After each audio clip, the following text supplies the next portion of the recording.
All right, so yesterday we took a look at non-renewable energy sources and the advantages and disadvantages of those sources of energy. Today we're going to take a look at the advantages and disadvantages of non-renewable energy sources. One of the things that I would like you to watch in particular today is there's a video attached to this lesson or to the stream today on how fossil fuels were formed. This is why they're not, this is an indication of why they're not renewable. If you understand how they're formed, you understand how it is that we're going to run out of them and soon. But one of the serious problems that we have is the world's dependence upon these fossil fuels, because at the moment 95% of the world's electricity needs are satisfied with fossil fuels. So we have an increase in the number of non-renewable or renewable energy sources, and the United States Department of Education has predicted that by 2035 or 2030, I guess, we're going to have an increase of about 35% on the renewable sources of energy to satisfy electrical needs. But you can understand that with 95% of our electrical needs being based on non-renewable resources, we're going to run out if we keep going like this. If we don't do something, if we don't substitute somehow, we're going to run out. So there's a number of disadvantages right now. Non-renewable energy sources are very unpopular with environmental groups because they harm the environment. When we burn them, we have high carbon emissions. This is with cars, houses, so it creates a great deal of pollution. They say that as the world's population grows, so too grows the incidence of childhood asthma and other respiratory illnesses, as well as an increase in some types of cancers as a result of increased pollution. Right now, though, and again, the world is driven by an economy, and right now with our economy, fossil fuels are the least expensive forms of energy, so that's really important. There is more fossil fuel out there than we're currently using. I mean, there's always oil and gas exploration. I think I told you earlier in this year that I actually used to work in Europe for an oil and gas products and services company.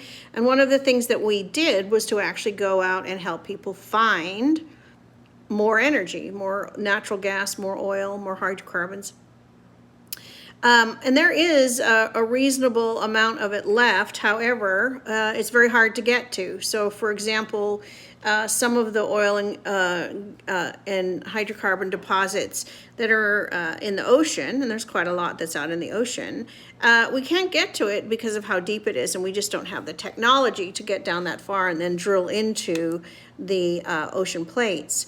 Additionally, places like Siberia also have a considerable amount of oil and gas. However, it's very difficult to drill down into frozen tundra, and oil and gas is not sitting, a few feet beneath the surface. It's hundreds of feet beneath the surface. So that ground is well and truly frozen. So we don't have the technological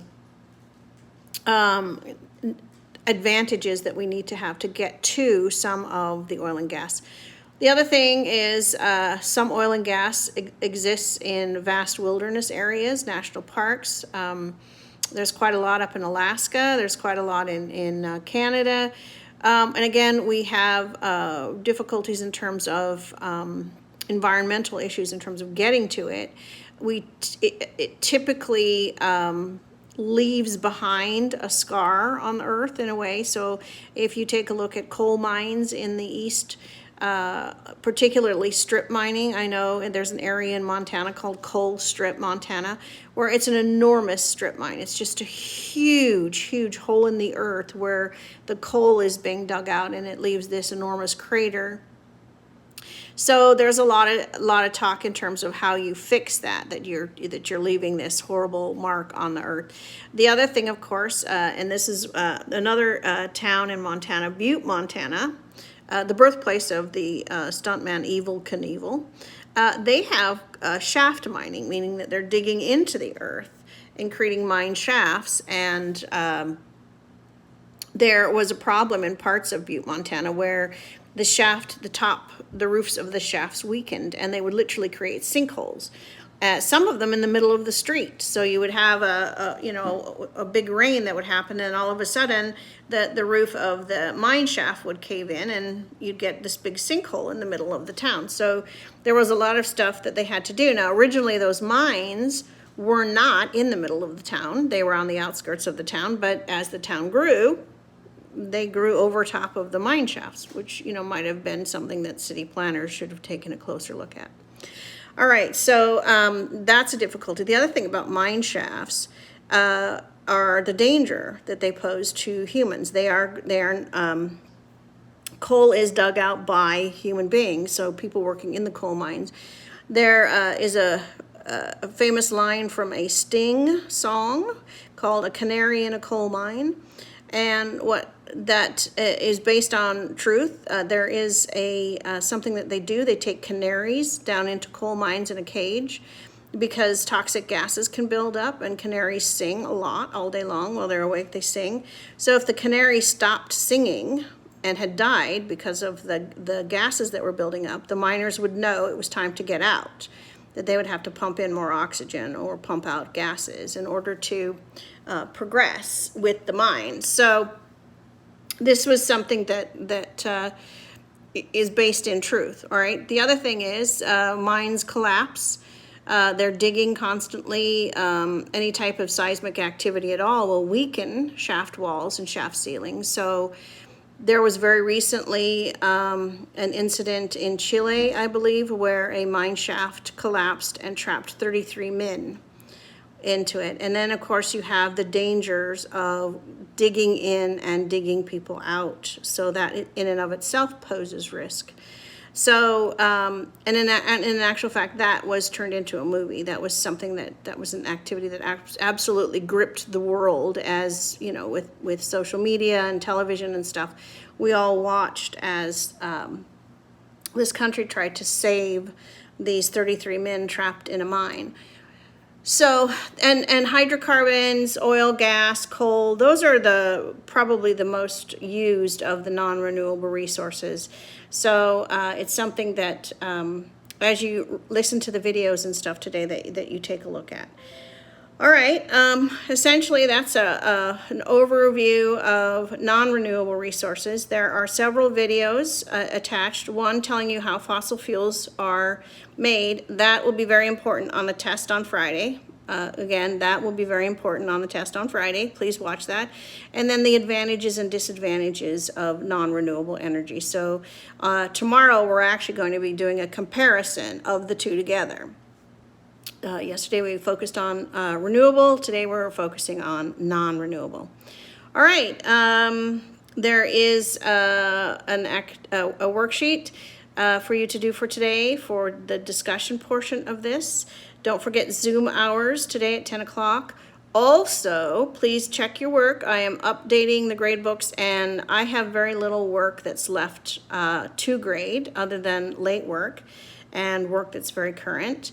I have posted your last experiment for the year, and that is to create a biomass fuel in your homes. I attached several videos. You can either use one of the experiments that's been attached by me or find your own. There are a bazillion different ways to make biofuel in your home. It can be very smelly, and you're going to want to place it if you want it. If it's not one that acts immediately, like with the corn oil and the yeast and the hot water, then if it's one that needs to ferment for a week or two, or a week or so, then to speed it up, if you place it in a spot that gets sunlight, that will speed it up, because the heat of the sun will help the fermentation work faster. So I look forward to seeing that. That is a very heavily weighted experiment. I want to make sure that you guys understand that not turning in that particular thing would hurt your grade quite a bit at this point, okay? So please, I started emailing you guys individually with work that you're missing. A lot of you keep turning in stuff with nothing attached. If it's a slide or a document, make sure you have to that you share it first, click that blue button, that blue share button in the upper right-hand corner first, and then press mark as done or press submit. Please do not do that prior to sharing. All right? Okay, I look forward to seeing you on Zoom hours today. Take care. Bye.